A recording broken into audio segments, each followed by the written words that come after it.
Peristiwa banjir diketahui melanda Kelurahan Timbang, Kota Padang Sidempuan, Sumatera Utara pada Selasa tanggal 14 Desember kemarin.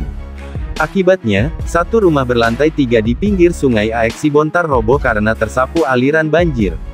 Bangunan itu ambruk lantaran berdiri tepat di pinggir sungai, sehingga tanahnya terkikis air hingga pondasinya tak kuat menahan luapan air.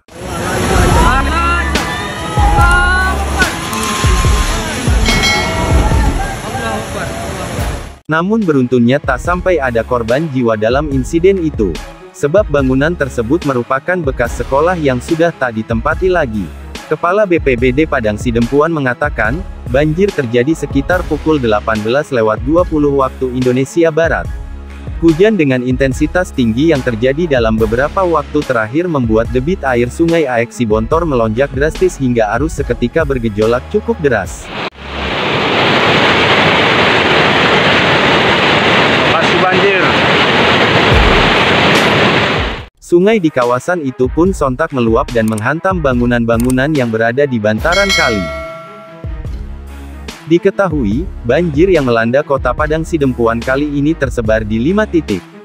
Analisis sementara banjir dipicu meluapnya sungai-sungai dari Kabupaten Tapanuli Selatan.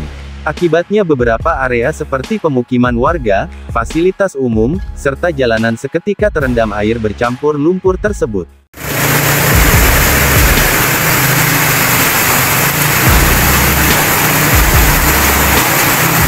Ketinggian banjir itu sendiri dikatakan setinggi 50 hingga 100 cm.